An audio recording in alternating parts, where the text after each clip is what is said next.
É uma grande alegria, um grande prazer poder presidir hoje a palestra da doutora Thaís Bizarria. E eu vou chamar os nossos colegas para compor a mesa, se vocês me permitirem. Eu convido a doutora Clarice Durso, que ela é coordenadora da Comissão de Ação Social. Ela é conselheira do Conselho Estadual da Condição Feminina do Estado de São Paulo. Vamos aplaudir.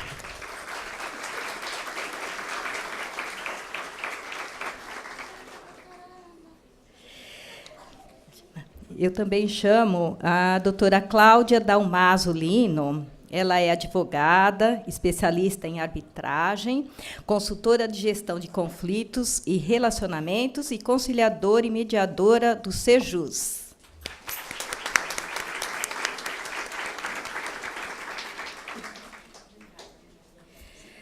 Também convido o doutor Eduardo Pereira da Silva. Ele é advogado, ele presidiu a Comissão de Igualdade Racial, ele é relator do TED, grau recursal, e é palestrante também desta casa.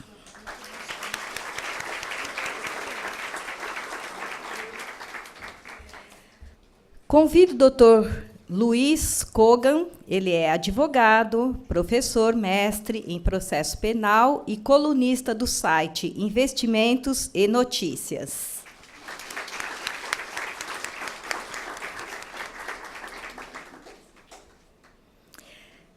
Também mais uma colega para compor a mesa, a doutora Zildete Leal. Ela é advogada, mediadora e conciliadora do Tribunal de Justiça de São Paulo, instrutora da Oficina de Pais e Filhos do Sejus.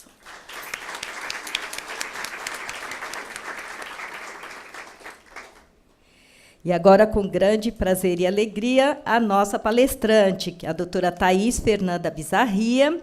Ela é advogada, especialista em direito de família e sucessões, escritora, poetisa, coordenadora da língua portuguesa e redação jurídica na Comissão do Acadêmico de Direito, membro das comissões da Mulher Advogada, do Jovem Advogado e palestrante do Departamento de Culturas e Eventos da OAB São Paulo, apresentadora do quadro Rimando e Aprendendo Direito, na Rádio Nacional AM de Brasília, e professora conteudista do portal LFG. É um prazer recebê-la, doutora.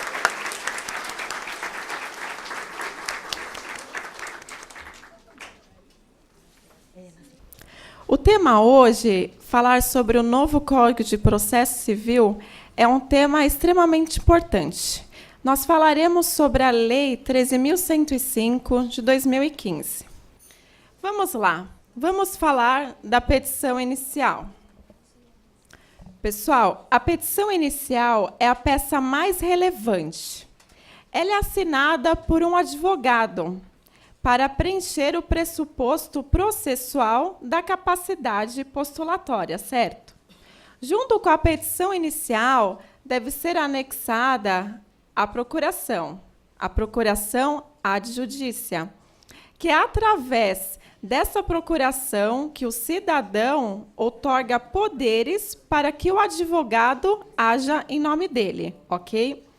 A petição inicial nada mais é do que um ato judicial formal. É o primeiro ato. Trata-se da petição inicial. Agora, senhores, só para eu ter uma ideia do público, quem é estagiário ou estudante, levanta a mão. Quem é advogado, levanta a mão. Ok. Quem não é da área jurídica, levanta a mão. Ok. Para ter uma ideia do público.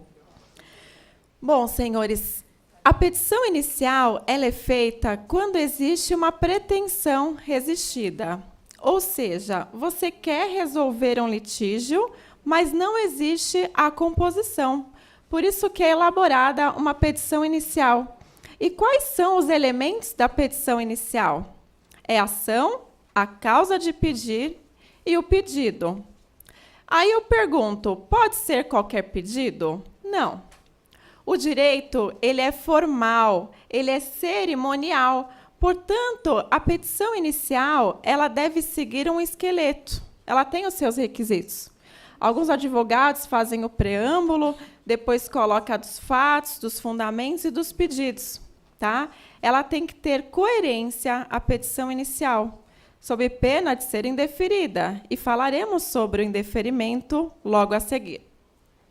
A petição inicial, ela tem requisitos? Sim, olha lá. Ela tem requisitos.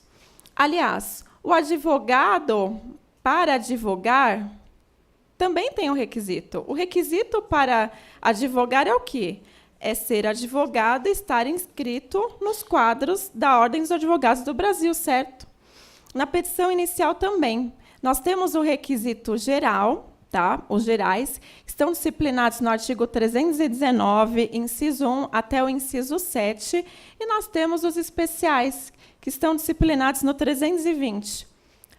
Pessoal, para quem quer anotar, cito agora no início, todos os artigos que menciono já é com base no novo Código de Processo Penal, tá? Desculpa, isso, falei do penal. Do novo Código de Processo Civil, ok? Era só para ver se estava... Exatamente, era só para ver se estava todo mundo acordado. Percebi, viu, doutora Clarice, que está todo mundo realmente acordado. Que bom. Aí, senhores, nós temos, e vamos estudar um por um. Aqui nós temos a petição inicial indicará. Indicará, ou seja, é um fator impositivo. Trata-se de uma obrigação e não de uma faculdade, tá bom? Antes, o artigo que tratava dos requisitos da petição inicial era o 282 do vigente, tá? Porque ele não é antigo ainda. Nós temos o CPC vigente. Esse só entra em vigor a partir de março do ano que vem, tá? E eu parabenizo aos senhores que, desde logo, já estão buscando atualização e aprimoramento do conhecimento jurídico. Parabéns a todos. Aí nós temos, no primeiro requisito, o juiz a quem é dirigida. Esse inciso, ele delimita o quê? A jurisdição. Por exemplo, eu sou advogada da área do direito civil. Sou especialista em direito da família e sucessões. Quando eu ingresso com uma ação de divórcio, nós sabemos que existe o foro privilegiado, não existe? É o foro de quem? Da divorcianda, da mulher. Quando eu vou ingressar com essa ação, vamos supor que seja um divórcio litigioso, vamos supor que ela é minha vizinha, eu moro na Vila Carrão. Tem alguém da Vila Carrão aqui? Levanta a mão. Aê, olha a Vila Carrão. E do Tatuapé? Tem alguém? Olha, são todos meus vizinhos. Tinha que falar do Tatuapé, né? Exatamente, vou falar. Está faltando aqui o presidente da OAB Tatuapé, mas a doutora Clarice ele já justificou a ausência, viu? Já justificou a ausência. E, senhores, tem que dirigir ao juiz certo, tá? Por exemplo, eu vou lá e coloco na minha petição, excelentíssimo senhor doutor de direito da Tananã Vara Criminal do Foro Regional do Tatuapé, tá certo? Não, tá? Se eu colocar assim, excelentíssimo senhor doutor, juiz de direito da Tananã Vara Civil do Foro Regional do Tatuapé, tá certo? Não, por quê? Existe a vara da família e sucessões. Então, eu tenho que dirigir a minha peça para quem? Para o excelentíssimo senhor doutor de direito da Tananã Vara da família e sucessões do Foro Regional do Tatuapé. Vocês entenderam? É o juiz a quem é dirigida a peça.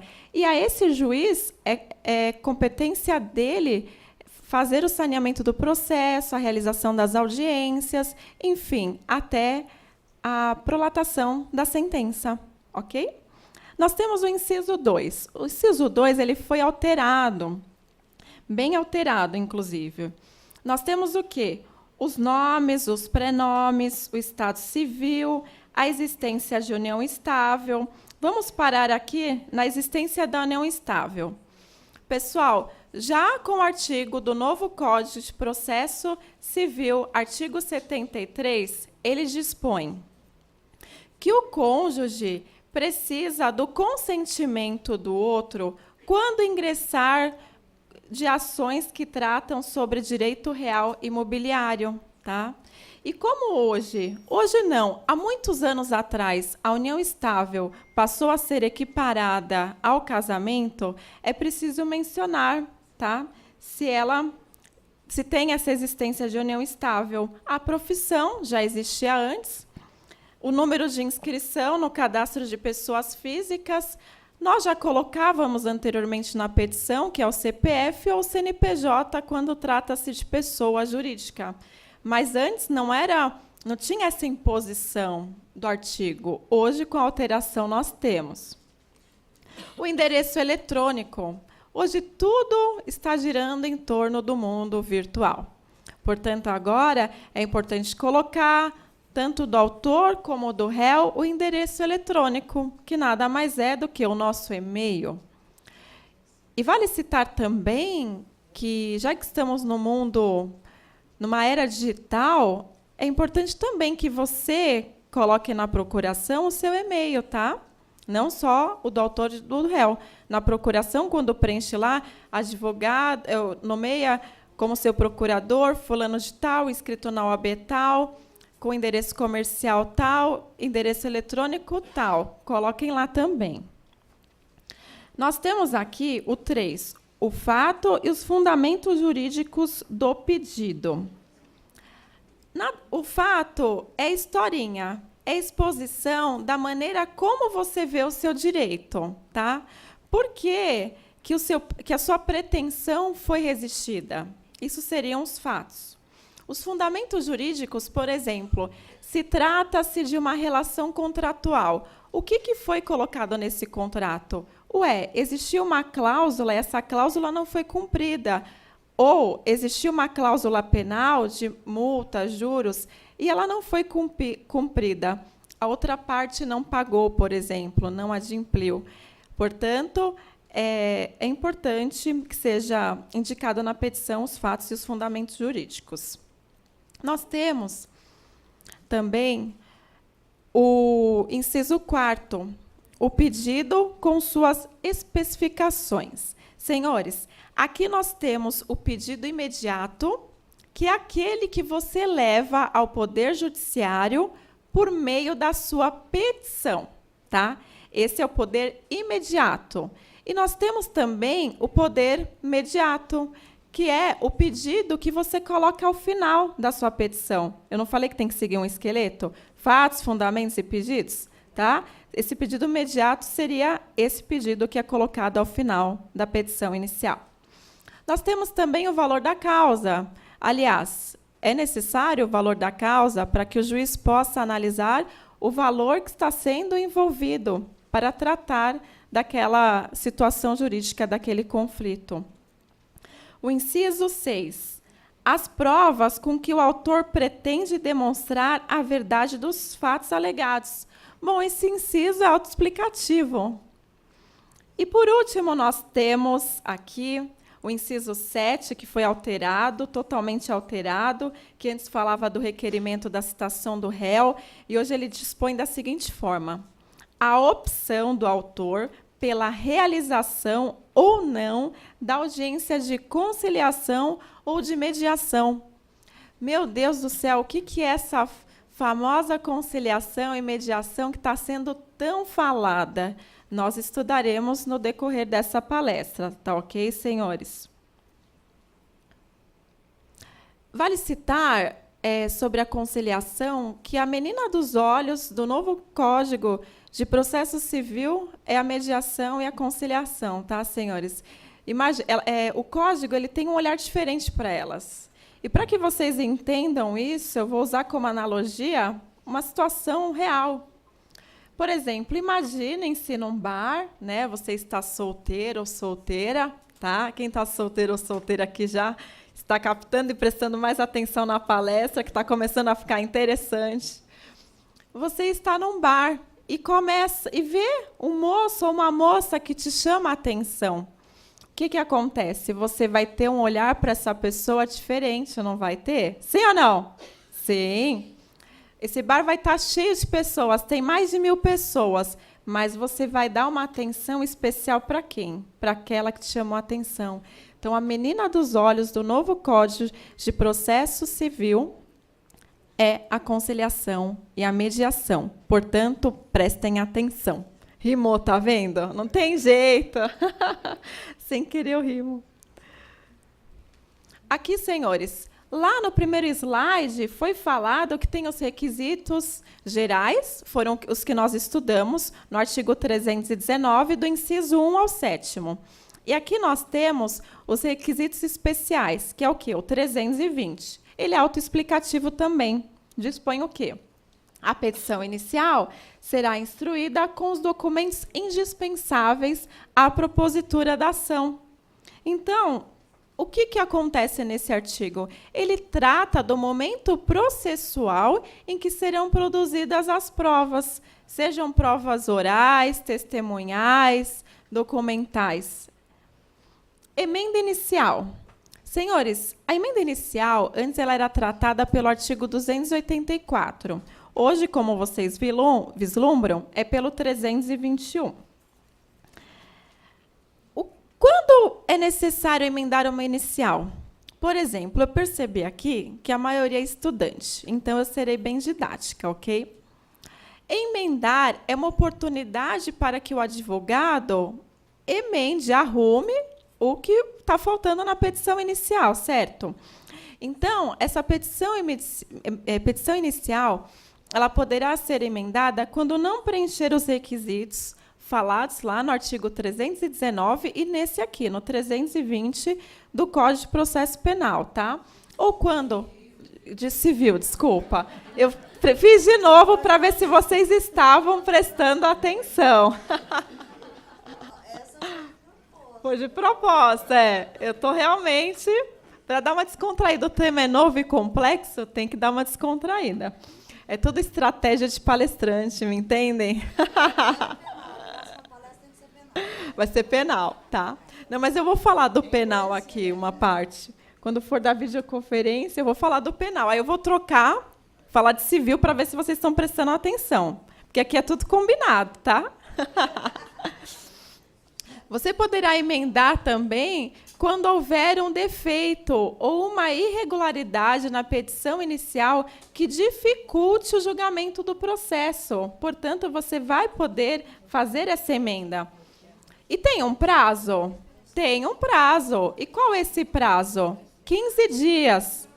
Pessoal, mudou, tá? Antes o prazo de emenda inicial eram 10 dias. Agora mudou. São 15 dias para você emendar ou complementar. Perfeito? Como evitar? Existe como evitar esse tipo de situação de ter que emendar a petição inicial? Existe. Porque, pessoal, é chato. Você interpõe a petição inicial, seu cliente, no dia seguinte, ele já está ligando para saber se o juiz recebeu, se o juiz já julgou. É assim. Quem advoga sabe que é assim. E aí, o processo poderia estar caminhando, quando, na verdade, não. Você, por um lapso, esqueceu de mencionar alguma coisa, vai ter essa oportunidade para emendar. Só que, ou seja, o processo acaba demorando mais. Então, é interessante...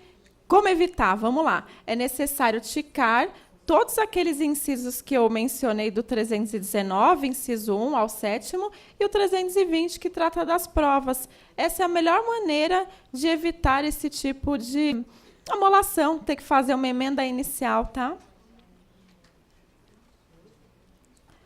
Agora, senhores, o pedido deve ser certo. O pedido... tem que ter a certeza. Não dá para pedir algo incerto, não é verdade? Você vai lá, está afim de uma pessoa, né? Você, homem, né? Porque o homem que pede em namoro, o homem que pede em casamento, a mulher não. Você pedem. Mudou. Mudou, né? Assim como o novo CPC, mudou. Vai ser objeto de uma próxima palestra, tá bom? Nós vamos falar dessas alterações aí nos sentimentos, nos relacionamentos no mundo contemporâneo. O homem ou a mulher, melhorou? O homem ou a mulher vai fazer um pedido de namoro, um pedido de casamento. Em especial, o pedido de casamento tem que ter a certeza, porque, caramba, vai ser a pessoa que vai conviver com você para o resto da sua vida, até a velhice. Portanto, é preciso a certeza, tá? E nós temos aqui 2 parágrafos que também são autoexplicativos. Parágrafo 1º. Compreende-se no principal os juros legais, a correção monetária, as verbas de sucumbência, inclusive os honorários advocatícios. Tá? Já está tudo incluso no principal. O parágrafo 2º. A interpretação do pedido considerará o conjunto da postulação e observará o princípio da boa-fé. Isso significa o quê? Que deve ser um pedido justo, que o pedido que você pleiteia em nome do seu cliente tem que ser algo razoável, que não busque o enriquecimento ilícito, ok? Então, o pedido deve ser o quê? Certo. Antes, senhores, esse artigo 322, que diz que o pedido deve ser certo, era em conjunto com 324. Era assim, o pedido deve ser certo e determinado. Mas deixa para lá, o que nos interessa agora é aprender a correr contra o tempo, que em março do ano que vem já está chegando.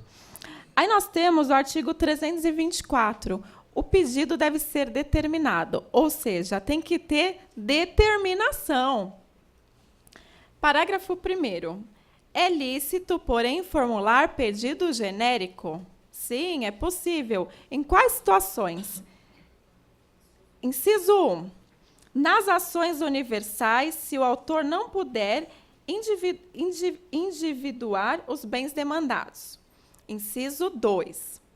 Quando não for possível determinar, desde logo, as consequências do ato ou do fato. Nós temos aqui como exemplo a petição de herança, massa falida, o espólio e também as ações indenizatórias. Por exemplo, uma pessoa te contrata para entrar com uma ação de indenização, porque ela sofreu um dano. Ela fala, olha, doutora, não sei quantificar o dano moral que eu sofri, e você, como advogado, também resolve não quantificar.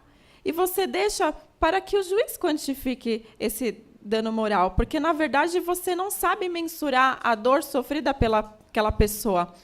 Pode fazer isso? Pode, né? Está dizendo aqui, parágrafo 1º. É lícito, porém, formular pedido genérico nessas situações. É adequado fazer isso? Não. Por quê? Porque se o juiz quantificar que aquele dano moral foi de R$1, o que você vai fazer? Ele julgou na totalidade a sua causa, né? E você, posteriormente, não vai poder cogitar um interesse recursal. Por isso que é importante, por exemplo, nessa situação indenizatória, quantificar. Você fala, olha, o dano moral é de X. Deixa que o juiz, dentro da proporcionalidade e razoabilidade, bem como da imparcialidade que ele tem que agir nas demandas judiciais, na sua decisão, profira o que achar que seja razoável para aquela determinada situação, tá? É muito importante quantificar. E vale citar, por exemplo, relação de cancelamento e atraso de voo. É importante quantificar, porque, e nessas causas de relação de consumo, cancelamento e atraso de voo, cabe dano moral, sim. Já vieram me perguntar, Thaís, fulano de tal entrou com a ação de cancelamento de voo e não ganhou, atraso de voo e não ganhou. Por quê? Tem uma estratégia que deve ser elaborada na petição inicial. Eu vou contar para vocês, é segredo. Tem alguém aqui que trabalha em companhia aérea? Levanta a mão. Tem alguém? Qual companhia? Qual? TAM. Eu não vou contar mais agora. Não, eu vou contar sim. Por exemplo, qual a diferença de poder ganhar um processo dessa natureza e perder? Às vezes, na sua petição inicial, é preciso ser breve, tá? Por exemplo, você teve um voo cancelado. Vou contar um caso que aconteceu, que eu advoguei. Determinada pessoa teve o seu voo cancelado por condições que não foram avisadas, alegaram assim por cima, bem por cima, que era por causa do tempo, etc. e tal. A minha cliente, ela foi obrigada a dormir nessa cidade, era à noite, a primeira viagem de avião que ela fazia. Ela não tinha para onde ir, ela perguntou para a companhia aérea se teria acomodação, alimentação, enfim. Eles falaram que não. E ela também é formada em Direito, mas não exerce. Ela falou, mas eu tenho direito à assistência material, vocês não vão me ajudar em nada? Eles falaram que não. O que aconteceu, pessoal? Nesse período, estava tendo na cidade um grande evento que recebia, naquela semana, 10 mil turistas para esse evento. E aí ela tentou ir em hotel, 2 hotéis, 3, 4, 5, 6, 7. Eu paro no 7, que é um número cabalístico, para alguns é um número de sorte. E ela não conseguiu se acomodar. Foi então que ela conversou com o taxista, né? Porque o que ela vai fazer? Ela não podia ir para casa do taxista, não conhecia o taxista era um senhor, era casado, e ela também, ele até ofereceu, ela contou para mim na oportunidade, já apresento para minha esposa, explico a situação, porque ele ficou comovido também com a situação.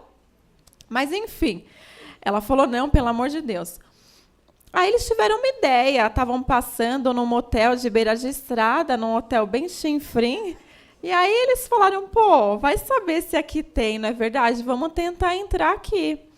Aí ela foi, informou na recepção, olha, eu gostaria de ficar hospedada, meu voo foi cancelado, posso ficar hospedada aqui? Posso. Ela ficou hospedada lá, no dia seguinte esse mesmo taxista foi buscá-la. Ou seja, ela não teve assistência nenhuma. Qual foi a estratégia, por exemplo, de ganhar essa ação? Tá? Por que eu ganhei? Porque teve outros colegas que entraram e não ganharam a mesma ação, o mesmo caso. Por quê? Às vezes é necessário ser sucinto na petição inicial. Eu coloquei lá que eles não prestaram assistência, não prestaram acomodação. Eu não menti, certo? Falei o que eles não fizeram. Eu não falei que foi por causa de condição de tempo, eu não falei de nada, absolutamente nada. Porque a partir do momento que você coloca qual foi o motivo que aquela companhia aérea falou, você dá margem a uma defesa, certo? Então, portanto, às vezes a sua petição inicial deve ser sucinta. E nessa situação em específico, senhores, vale quantificar, já que estamos falando de quantificação, naquela ocasião eu não me lembro, que já faz anos essa ação, por mais que eu tenha cara de novinha, eu já estou há 10 anos formada, me formei aos 22, então agora vocês já sabem a minha idade. Não me lembro o quanto que foi pedido de dano moral, mas, enfim, a juíza do Juizado Especial Civil do Tatuapé, ela quantificou no valor de R$ 9.500, que na época esse valor foi atualizado para R$ 14.000, porque houve recurso, foi para o colégio recursal, e, além de tudo, mais o dano material, ok? Portanto, é só um exemplo para que vocês entendam da importância de quantificar o dano, de explicar que, às vezes, falar demais é bom, por vezes não é bom.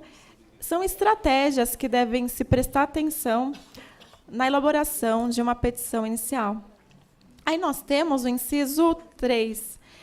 Quando a determinação do objeto ou do valor da condenação depender de ato que deva ser praticado pelo réu.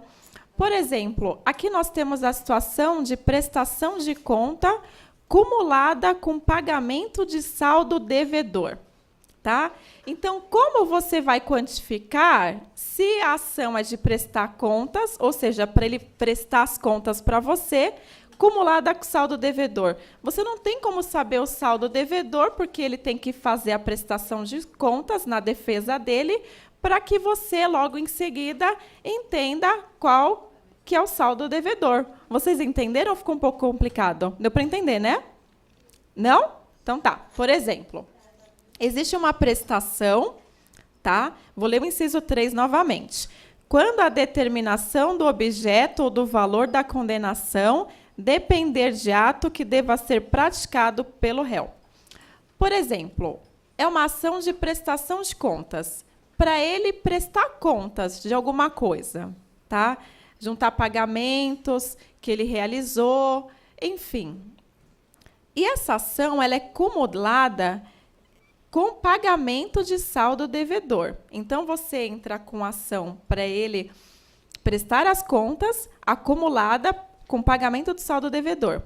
Como que você vai quantificar o valor da causa se você não sabe realmente o que ele pagou?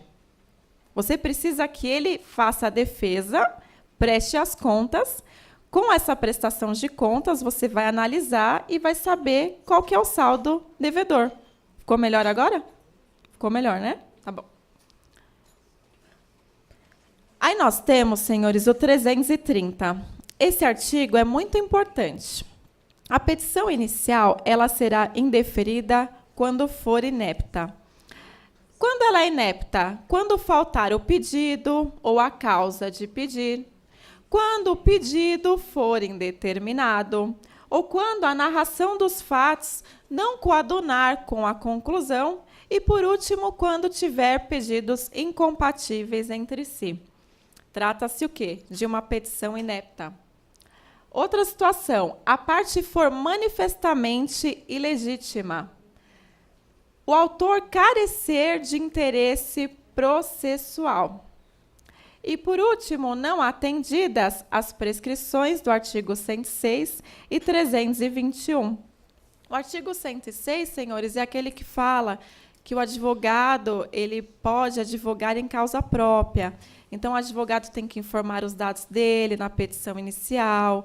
Se ele mudar de endereço, ele também tem que informar. Ele está atuando em causa própria e não é por causa disso que ele deixa de ter o comprometimento jurídico, né? Ele não está sendo só o consumidor ou a pessoa que teve o direito resistido, como também advogado em causa própria. E aqui nós temos o 321, que trata do prazo para emendar, tá? A petição inicial será indeferida quando? Não atendidas as prescrições do 106 e do 321. O 321 é aquele artigo que estava lá, emenda a inicial. Vamos supor que o juiz deu prazo para você, advogado, emendar a petição inicial. Tá? Antes eram 10 dias, agora são 15 dias. E você não emendou. Tá? Aí a petição vai ser indeferida. E o que cabe ao autor da ação? Cabe apelar. Tá? Você pode interpor o seu recurso de apelação. E nessa situação também, o novo Código de Processo Civil, ele disciplina que o juiz, inclusive, ele tem 5 dias para retratação. A retratação nada mais é do que o juiz analisar os elementos novamente e falar, não, então eu não vou indeferir. Realmente foi juntado o documento, eu que não observei, pode haver esse juízo de retratação. Aí, ou seja, o processo continua em primeira instância, o recurso de apelação não é interposto, tá?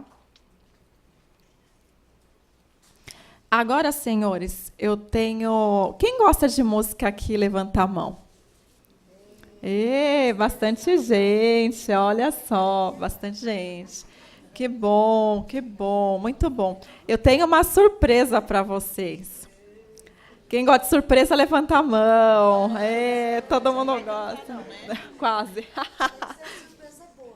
Surpresa é boa. Porque tem a surpresa ruim, é verdade, doutora Clarice, tem a surpresa ruim, a boa. Essa é boa. Quando eu falo de petição inicial, quando abordava no Código vigente, tem um amigo que ele toca violão e ele participava dos eventos tocando violão. Hoje ele não pôde comparecer, mas, enfim, nós vamos cantar mesmo assim. Eu canto e espanto, geralmente eu deixo para o final. Mas como o tema é petição inicial, nós temos que encerrar a petição inicial. E tem que ser com música, com poesia, não é verdade? Eu posso contar com a participação de vocês, sim ou não? Sim. Sim, eu nem vou pedir para repetir, porque o sim está muito enérgico, está muito gostoso. Então, eu vou mostrar um vídeo meu e desse colega para que os senhores vislumbrem mais ou menos o ritmo musical, tá? Que depois nós faremos igual.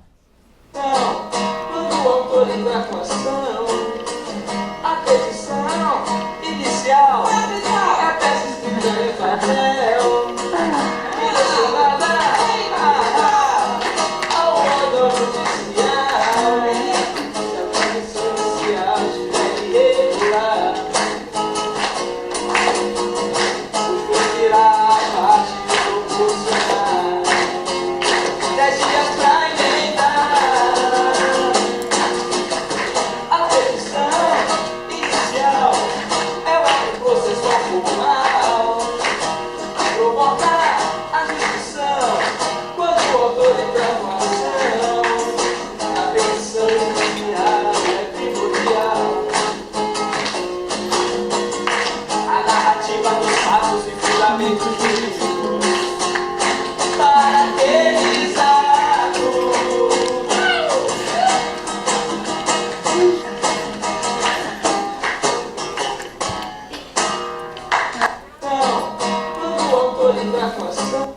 Vocês entenderam o ritmo? Mais ou menos. Tava muito bom no áudio, né? Agora nós vamos fazer melhor, entendeu? Porque a OAB grava e a nossa gravação vai ficar melhor ainda do que a que foi transmitida aos senhores. E eu tenho que passar a letra, não é verdade? Tem que passar a letra.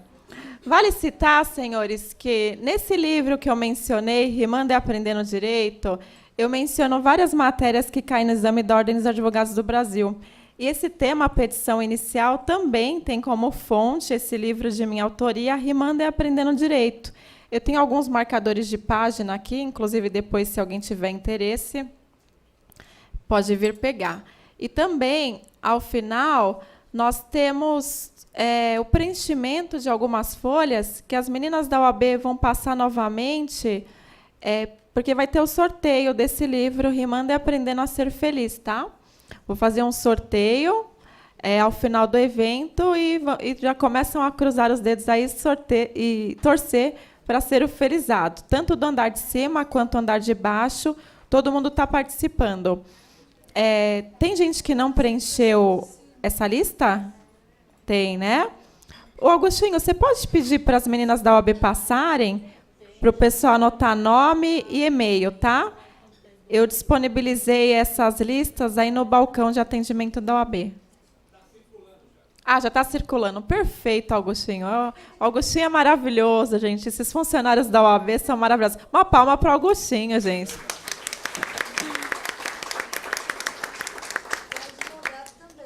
Ele é advogado também? Olha só. Nosso colega advogado. E se o Augustinho não faz a lista circular, você não vai ganhar. Bom, pessoal, vamos lá no ritmo, tá? Vai ser assim. Eu vou cantar a estrofe e vocês vão repetir, tá? Meu Deus do céu, por favor, fiquem até o final da palestra, me perdoem, eu canto mal, eu canto espanto, tá? Escrever poesias eu até que levo jeito, mas realmente cantar não é comigo. Mas o que a gente não faz em prol do aprendizado lúdico, em prol da facilitação do aprendizado? É assim, pessoal, a petição inicial é ato processual formal que provoca a jurisdição quando o autor entrar com a ação. Tá? Então, agora vamos juntos, tá? 1, 2, 3 e já!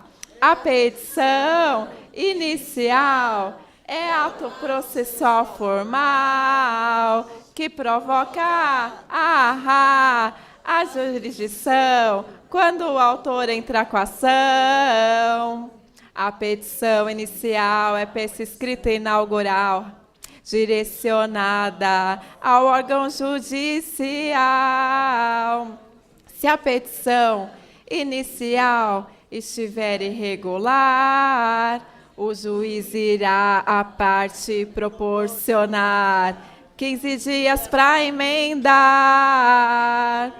Na petição inicial é primordial a narrativa dos fatos e os fundamentos jurídicos para aqueles atos. Volta na penúltima estrofe. Se a petição inicial estiver irregular, o juiz irá à parte proporcionar. Gravem que vai cair na prova. 15 dias para emendar.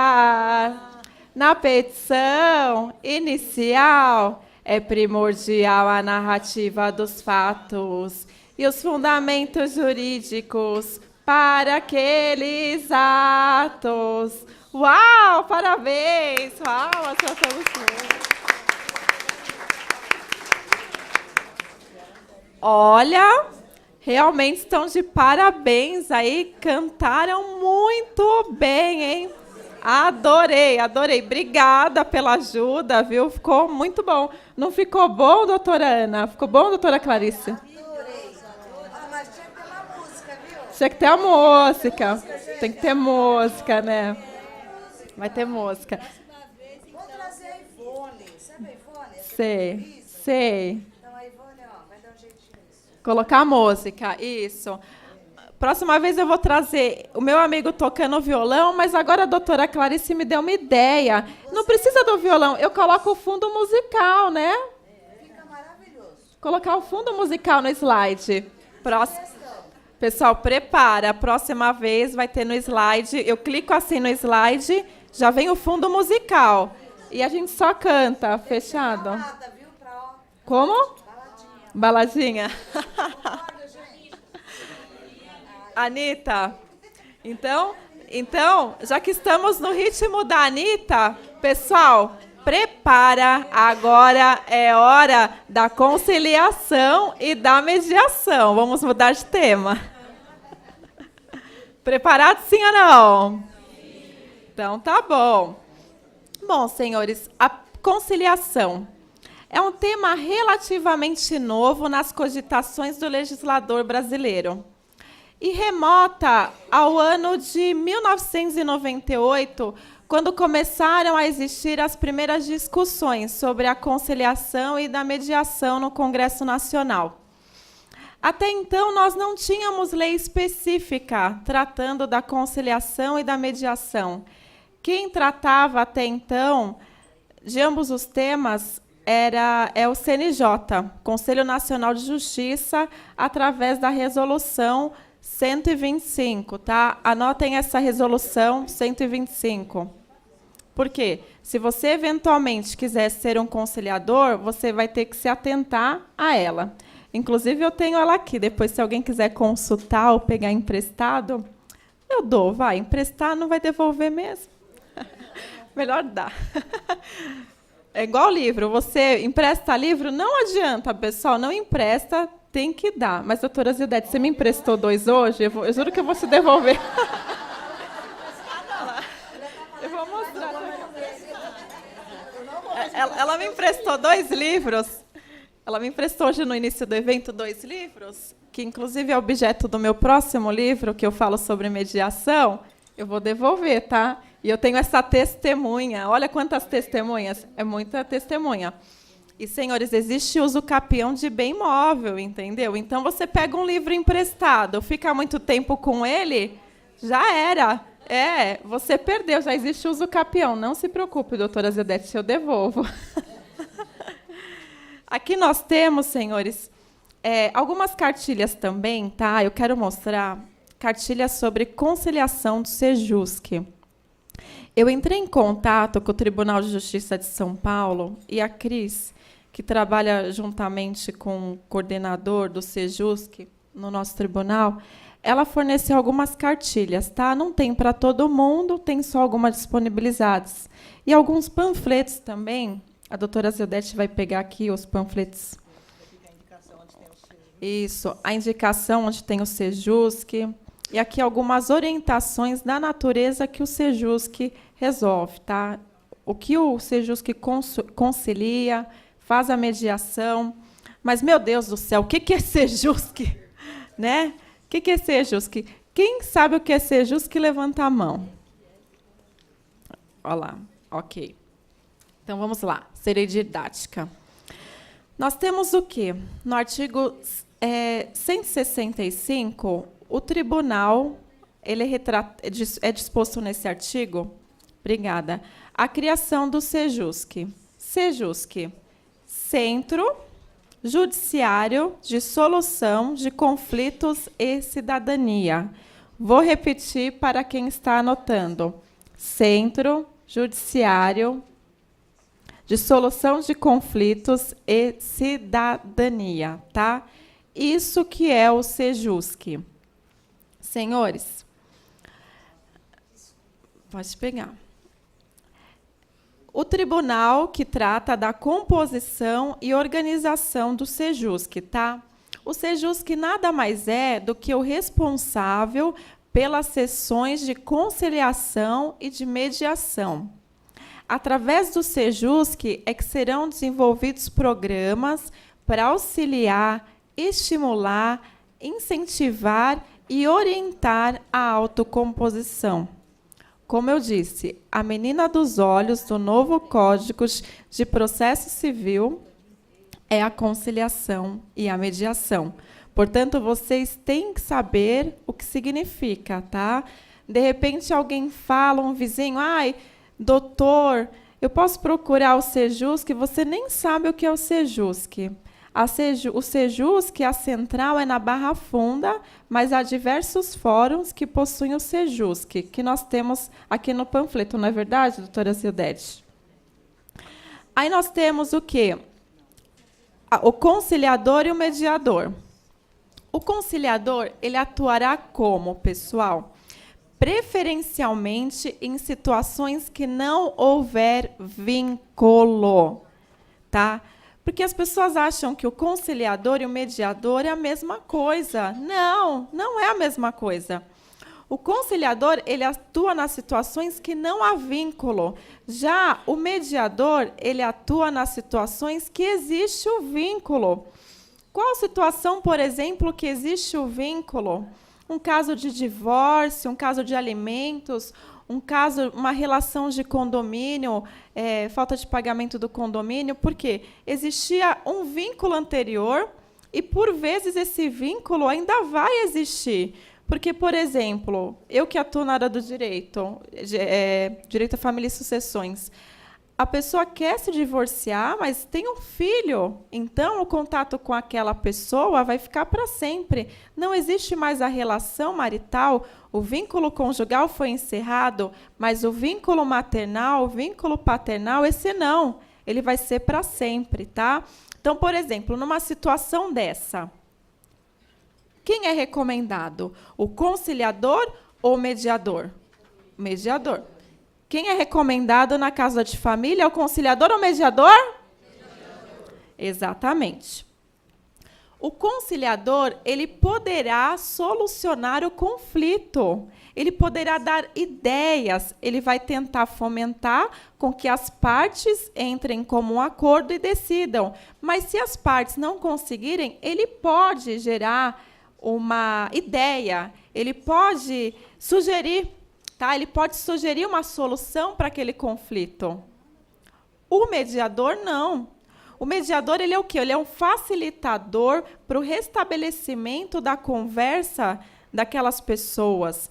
Ele visa o quê? Estimular o diálogo para que aquelas partes entrem em acordo de forma voluntária e decidam, tá? Por si próprio.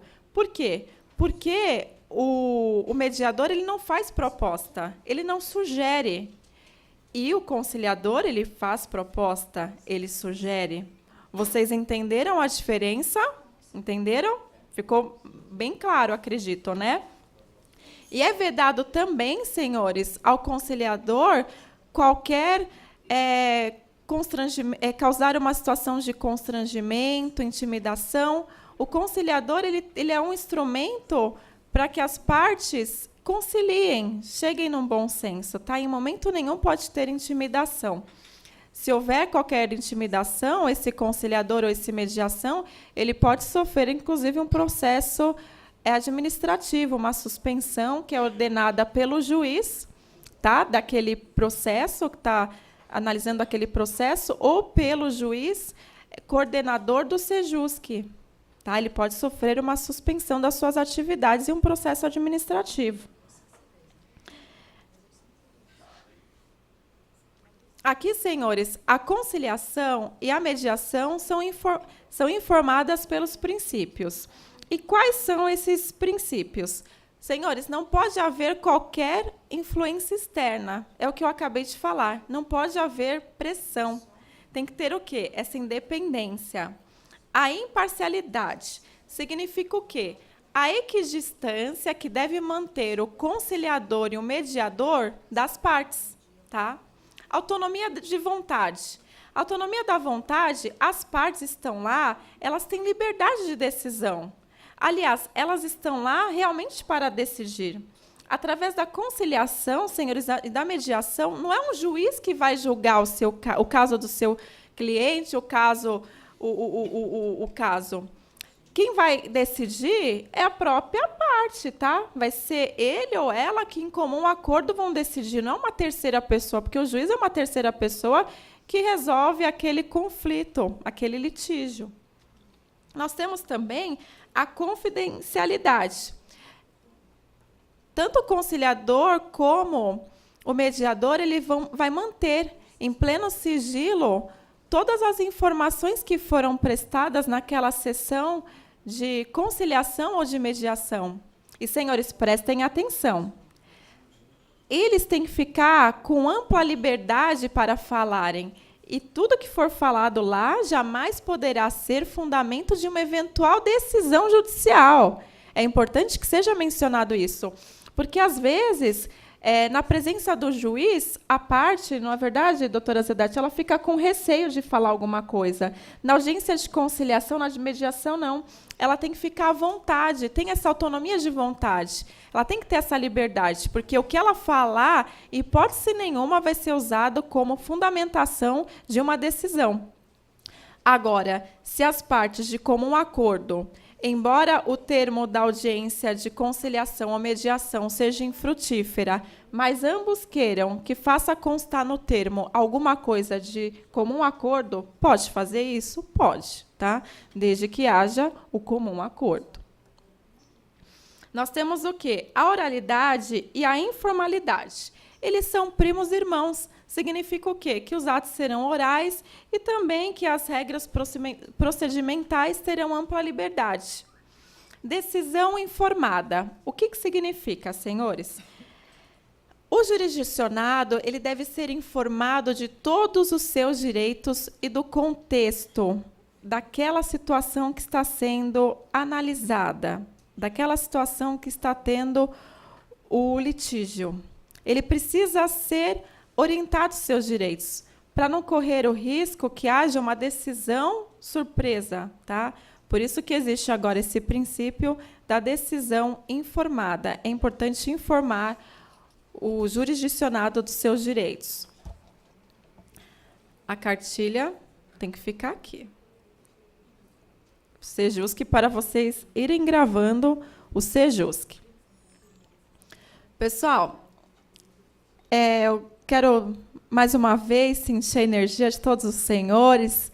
E o grito cultural tem que ser em poesia, caso contrário, não seria Thaís Bizarria.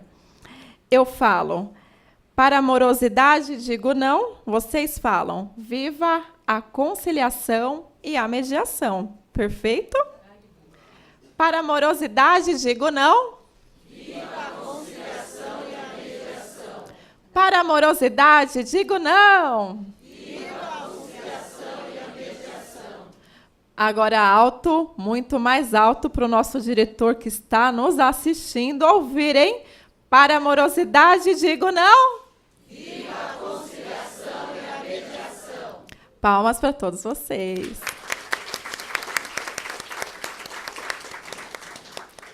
Agora vocês já sabem o que é Sejusc, já sabem quem é o conciliador, o mediador.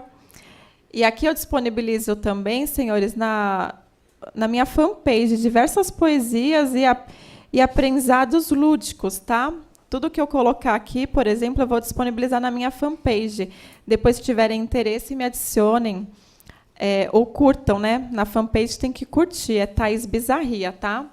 É Bizarria, tá? Não é Bezerra, viu? Eu vou contar rapidinho. Pessoal, uma vez eu fui ministrar uma palestra, aqui na UAB, inclusive. E aí, depois, na mesma semana, eu estava no fórum. E aí, um advogado me chamou assim, era de manhã, vocês sabem que de manhã é só advogado estagiário que está no fórum. Aí eu escutei, doutora Bezerra. Aí eu falei, gente, será que sou eu? Eu falei, acho que sou eu, porque não tinha mais ninguém lá.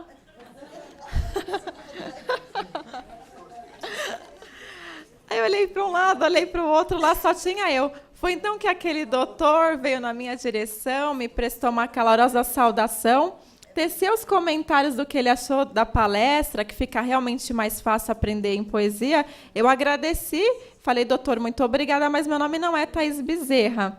Ele, desculpa, é Thaís Cabrita, né? Aí eu falei, não é Thaís Cabrita. Ele falou, peraí, ele fez assim com a mão, peraí, que é outro animal, e colocou a mão na cabeça. Eu falei, peraí, o senhor, já com as duas mãos, desesperada. Peraí, o senhor. Falei, antes que o senhor me chame de Thaís Vaca, eu vou contar uma história para o senhor nunca mais esquecer. Posso? Ele pode, mas só se for em poesia. Ele era exigente, gente. Eu falei assim, lembre-se assim, senhores, quando vocês eram criança, faziam uma arte, uma bagunça em casa, o doutor Luiz, doutora Cláudia, doutora Clarice, doutora Ana, doutora Zedete, quando vocês faziam uma arte, uma bagunça em casa, o que a mãe fazia? Batia? Levava uma pizza? O doutor Eduardo batia, ficava de castigo, não é? Isso, ó, ajoelhava no feijão, não? No milho. No milho. No milho. Como que é, doutora? Não dava para pensar. Colocava no quarto trancada. Minha mãe ficou até vermelha, que ela já me colocou no feijão. Ela comentou aqui, ó, com a colega e ficou até vermelha. E aí, senhores, então, a mãe, quando você faz uma arte ou uma bagunça, ela coloca de castigo. Realmente é tudo isso que vocês falaram. Agora, a bisa não. A bisa é muito mais legal. Quem tem a sorte de ter uma bisa é só surpreendido. Então, lembre-se, se você fazia uma arte ou uma bagunça em casa, a sua bisa ria. É Thaís Bizarria. Vocês gravaram agora? Thaís o quê? Isso, mas o Bizarria não é com S, não, tá? O meu Bizarria é com Z, tá? Sobrenome italiano, tá? Uma mistureba. Mas, bom, aí me curtam lá minha fanpage, tá? Thaís com TH, Bizarria com Z e 2 R's. Vocês viram que Bizarria rima com cidadania, com advocacia, poesia? Enfim, eu falei assim para o meu namorado... que o nome dele eu só vou colocar se rimar, entendeu? Estou preparando algumas rimas, porque se não rimar, quando eu casar, não vou colocar o sobrenome, porque o Bizarria rima com tudo. Agora nós temos, senhores, a audiência. A audiência, o juiz, quando ele receber a petição inicial, ele vai analisar os requisitos essenciais para a petição inicial.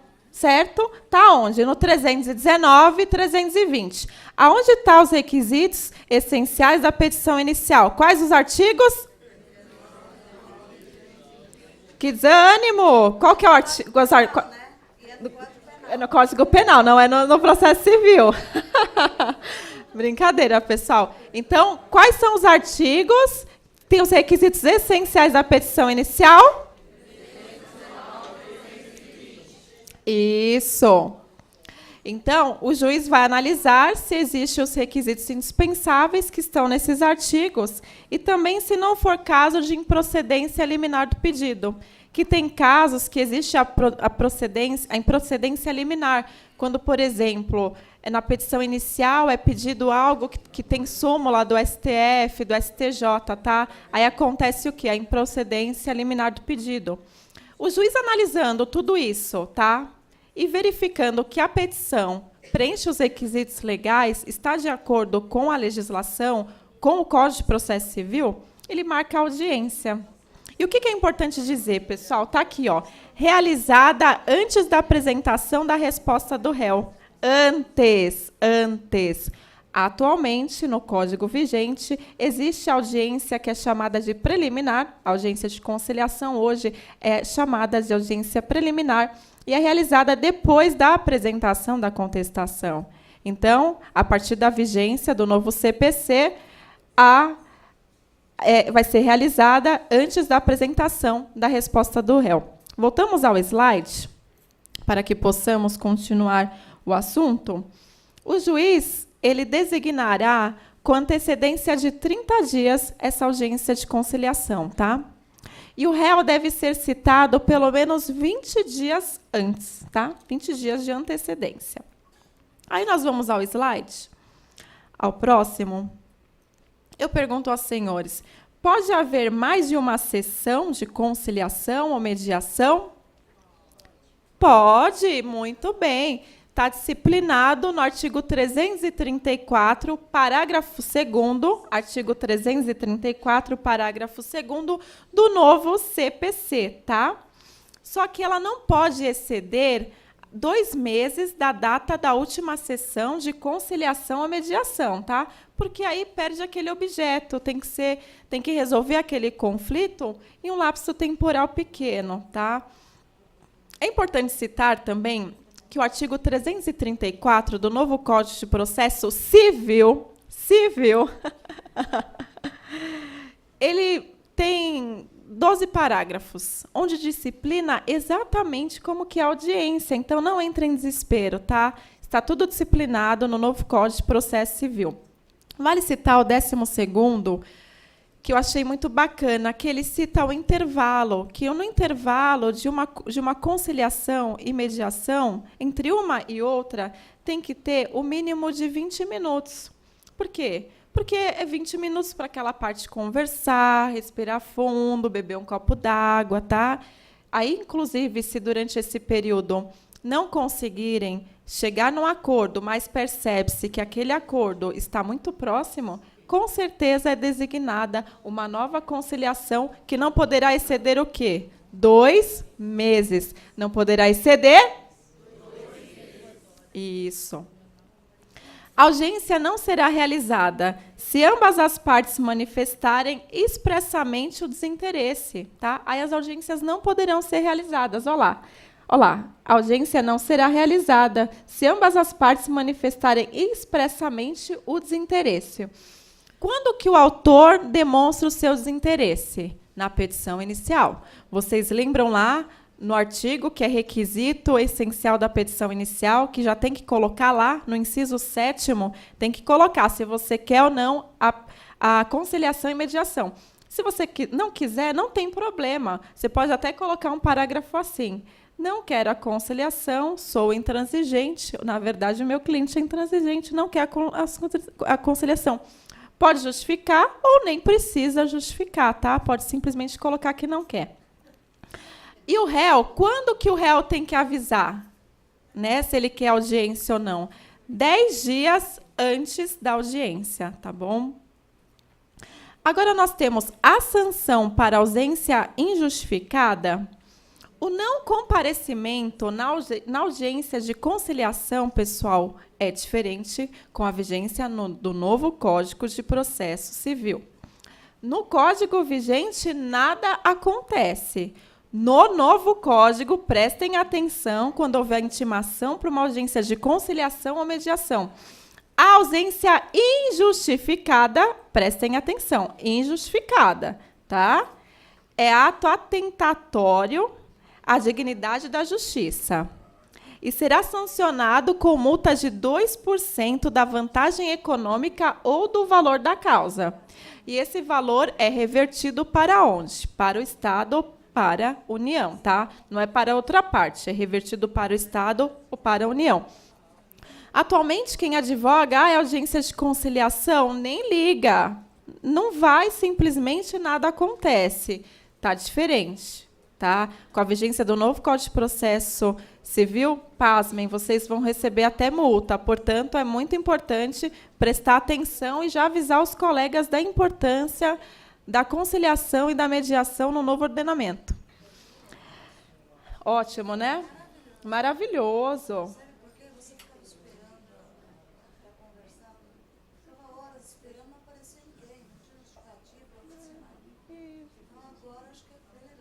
Agora o pessoal vai, né, doutora Clarice? Agora o pessoal comparece, senão... Eu não estou fazendo mais, mas quando eu fazia, acontecia. Acontece. Os colegas que advogam, acontece. Vai entrar na parte mais sensível do ser humano, O bolso, exatamente.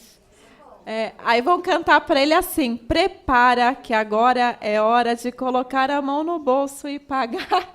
Não é verdade? Se não quiser conciliar, vai ter que pagar. Às vezes você ficava o dia inteiro, a tarde inteira, né? Porque tem a parte da parte da tarde.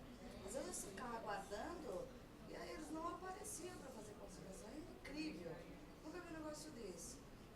Agora não, eu gostei, adorei isso. Eu também. Tá. Pensando até em voltar.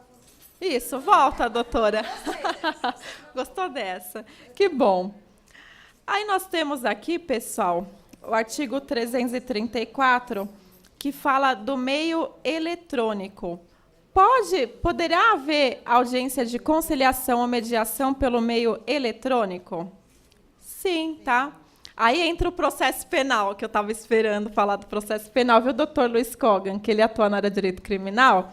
Ele pode confirmar comigo, né, doutor Luiz, que hoje é possível a videoconferência, né, quando trata-se de réu preso, não é verdade?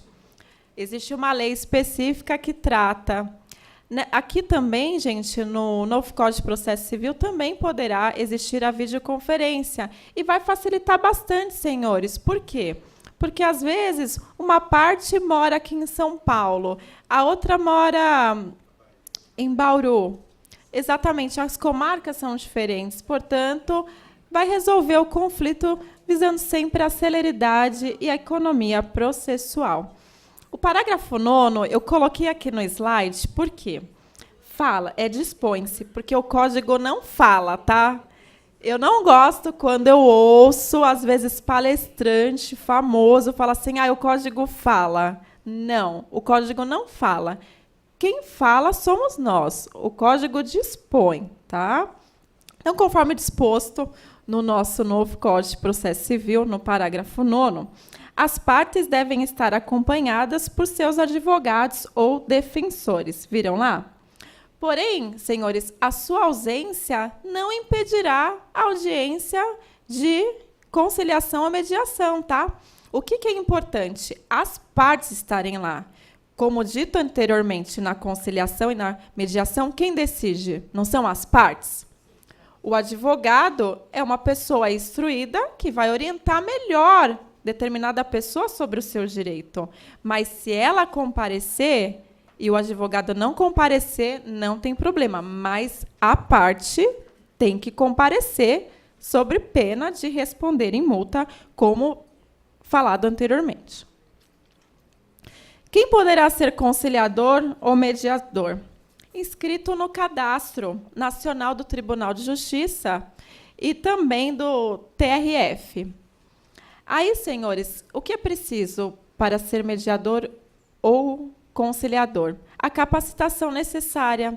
E essa capacitação tem que estar no parâmetro curricular do CNJ, tá? Do Conselho Nacional de Justiça e também do Ministério da Justiça. Hoje eu poderia tipificar, explicar pausaldamente sobre o que é preciso para ser um conciliador, mas não é o objeto da palestra de hoje. O objeto é a conciliação no novo Código de Processo Civil, tá? Então, não me estenderei. As partes poderão escolher o conciliador ou mediador?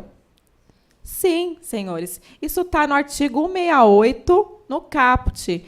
Lembra que nós falamos daquele princípio da autonomia de vontades? Que eles possuem ampla liberdade? Portanto, eles podem escolher sim. Agora, se eles não tiverem um mediador ou um conciliador escolhido, no tribunal, eu não falei que tem que ter um cadastro? Quando você fizer a capacitação, você vai se cadastrar no tribunal, no TJ, no TRF, e lá vai ter uma lista de conciliadores. Aí é feita uma distribuição, mas se aquela parte quiser um conciliador específico, ela pode escolher. Pode haver a designação de mais de um mediador ou conciliador? Sim. Está lá no artigo 168, parágrafo 3º. Por quê? Por exemplo, se estamos tratando numa causa de direito empresarial, existe uma questão jurídica sendo discutida e uma questão econômica também em conflito.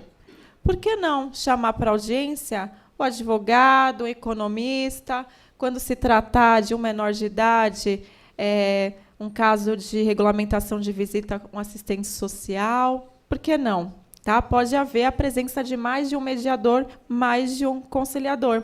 Até mesmo porque, quando esse conciliador fazer o seu cadastro no Tribunal de Justiça ou no TRF, vai ter lá o preenchimento da área profissional. Ele vai preencher a área que ele milita, a área que ele atua. Agora está a parte boa, a parte da remuneração. Essa é a parte boa do salário. Vamos lá. Na verdade, o termo mesmo não é salário, é remuneração. Senhor, está disciplinada no artigo 169 e fala o Código dispõe que a remuneração ela vai ser disciplinada por tabela do Tribunal de Justiça. Vale citar a Lei 11.804, de 2015, Lei 15.804, que ela foi tratada recentemente, presidente da Câmara, da Assembleia, desculpa, o presidente da Assembleia Legislativa, o doutor Capês, aprovou a lei que dispõe do abono variável e a jornada. O que acontece, senhores? Aqui foi tratado, né, da remuneração e também da jornada do conciliador. A jornada do conciliador ela pode ser a partir de 2, 4, 6 e 8 horas diárias, tá? Qual é o horário? Das 9 às 18, que é o horário que o fórum está aberto. E ela é limitada a 16 horas semanais. Bom, senhores, chegou agora um amigo muito querido, Walter Siglione. Doutor, vem aqui participar da mesa, está o convite feito. Aqui nós puxamos uma cadeirinha aqui ao fundo, para o colega chegar e sentar aqui conosco. Né? Ele é jornalista, a advocacia caminha com o jornalismo. É muito...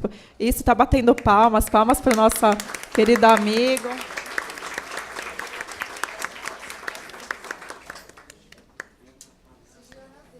Né? Os amigos têm que ser citados, têm que ser prestigiados. E muito obrigada pela presença. E aí, senhores, nós temos o quê? Que a jornada desse conciliador, ela não poderá ser o quê? 18 horas semanais, tá? E pode haver banco de horas? Não, não pode haver o banco de horas. O conciliador, voltamos ao slide, tá? Vamos voltar ao slide. O conciliador e o mediador podem, após as sessões realizadas, imediatamente advogar para alguma das partes envolvidas? Sim ou não? Não, parabéns, vocês acertaram. Está disciplinada no artigo 172. É necessário que seja esperado o lapso temporal de 1 ano após a participação na última sessão de conciliação ou mediação. A exclusão do cadastro do mediador ou do conciliador. Está lá disciplinada no artigo 173 do novo Código de Processo Civil. Quando ele agir com dolo ou culpa na condução sob sua responsabilidade, ele vai sofrer consequências disso. Ou violar os deveres de confidencialidade. Lembra que nós mencionamos lá no princípios, que um dos princípios é a confidencialidade? Ele tem que manter sigilo. Se ele não manter sigilo, ele pode ser excluído, tá? Ele será excluído também quando atuar, apesar de impedido ou suspeito. Ele também vai sofrer uma punição que será analisada pelo juiz do processo, ou, como dito, pelo juiz coordenador do SEJUSC. Senhores, como nós estamos com o horário? 8h31. 8h31. Já está acabando, né? Tá. Meia hora. Hã? Tá. Então, a gente já está indo para o final, realmente, tá? Eu vou deixar para fazer o sorteio daqui a pouco, então. E, senhores, o que eu quero dizer para vocês? Recentemente, eu fui no FONAMEC, que é o Fórum Nacional da Mediação e da Conciliação. Foi um evento brilhante. Inclusive, a doutora Cláudia, né, estivemos juntas nesse evento, a doutora Cláudia. E o nosso ministro, o presidente do STF, Ricardo Lewandowski, ele disse o seguinte, que o futuro do Poder Judiciário ele está na mediação e na conciliação. Antes, o advogado bom, né, que se falava, era aquele advogado incisivo, combativo, arrogante, intransigente. Não, os tempos são outros, o mundo mudou. No mundo contemporâneo, o advogado que vai sair na frente, que vai sair ganhando, será aquele advogado paciente, aquele advogado que visa resolver os conflitos de forma pacífica, um um advogado criativo. É muito importante a criatividade, saber dialogar com os clientes, visando estimular constantemente a autocomposição, para que não haja o litígio. Porque o acordo, senhores, o bom acordo é aquele que ambas as partes saem satisfeitas, tá? Uma parte não vai sair feliz, a outra parte também não vai sair feliz. Esse vai ser aquele acordo que realmente é um bom acordo. Porque, por vezes, é melhor você resolver o conflito do que deixar que o juiz resolva tudo do jeito dele, de acordo com a legalidade. Tem juiz que é extremamente legalista, então ele vai seguir a letra no inteiro teor. Então, o recado que eu gostaria de deixar para vocês é que é importante a conciliação e que não só o nosso ministro, Ricardo Lewandowski, entende dessa forma, mas eu também, as nossas amigas conciliadoras, advogadas aqui atuantes também entendem da mesma forma. Da justiça, né? Eu Oi? acho que com a conciliação, a justiça prevalece. Eu creio que a Isso. justiça prevalece. Muito bonito. Com a conciliação, a justiça prevalece. Por quê? A justiça quem faz é você. Porque, na verdade, quem vai resolver o conflito é você. Então, eu entendo que o futuro da nação está na mediação e na conciliação.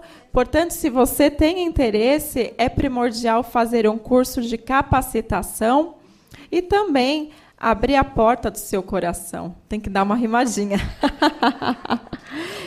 E agora, senhores, já indo para o final do evento, eu não quis me alongar, mas eu quero deixar disposta aqui essa cartilha sobre conciliação. Vou fazer uma poesia de fechamento, porque tem que fechar em poesia, caso contrário não seria Thaís Bizarria. Eu queria confirmar se todo mundo, antes de falar poesia, se todo mundo preencheu a listagem para que tenha, não? Não? Por favor. Olha que lindo. A mediação é a linguagem do coração. Por isso que é muito usada em direito de família.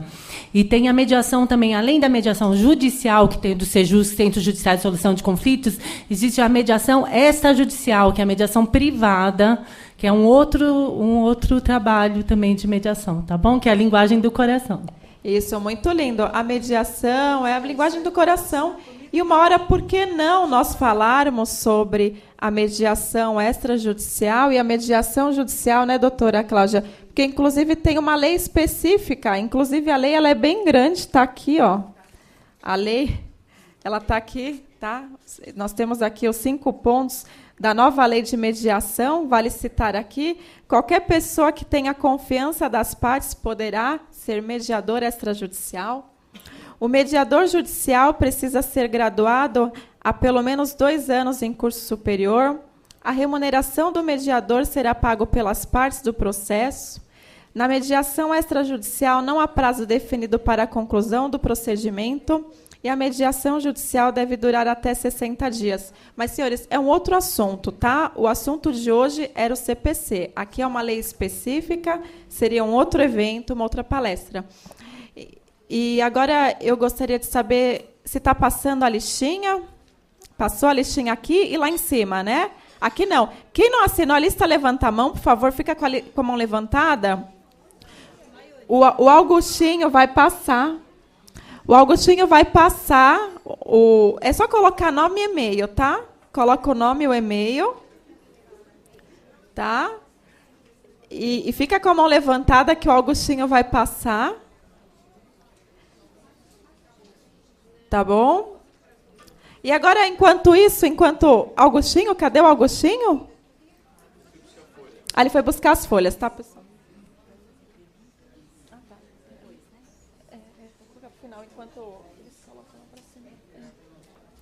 E, senhores, eu vou fazer o fechamento agora e depois eu vou passar a palavra para a nossa presidente de mesa, para perguntas e respostas, caso haja alguma pergunta a ser feita. Com licença, doutora. Nós estamos passando a lista no 2º andar. Assim que terminar, nós passamos de volta aqui para os que faltam assinar. Tá. Isso. Vamos tentar ver se conseguimos que todos assinem. Se em 5 minutos todo mundo não conseguir assinar a lista, eu pego as listas, mando o material para vocês por e-mail e eu faço de uma outra forma o sorteio, tá bom? Porque o sorteio está aqui. Essa obra está separada para vocês, tá? Eu não sei quem vai ser o ganhador. Mas vamos lá. Tem várias poesias que eu poderia recitar, mas vamos falar uma de brasileiro. Pessoal, qual é o brasileiro que não gosta de dinheiro, que nunca cantou no chuveiro e sonhou com amor verdadeiro? Ser brasileiro é ser povo da gente, que chora, que fica contente, que luta por uma vida decente de forma comovente e crescente. Qual é o brasileiro que não sonha com futuro certeiro, que nunca traçou um roteiro, mas que de si foi prisioneiro? Prisioneiro do seu próprio ser, que não arriscou, não deixou acontecer, por medo de errar, por medo de perder. Esqueça, agora é hora de correr. Perseguir o que busca alcançar. Correr e um novo sonho realizar. Pessoal, é hora! Agora é preciso levantar. É hora, agora é preciso levantar. Você é brasileiro. Largue de sonhar no travesseiro. Vá à luta. Pule se deparar com bueiro. Você é brasileiro. É povo guerreiro. Rimando e aprendendo a ser feliz, a conciliar e também falando de petição, deixo um beijo e um abraço no coração e que a vida dos senhores seja repleto de luz, sabedoria e muita alegria. Um beijo e um abraço do Departamento de Cultura e Eventos e da Thaís Bizarria.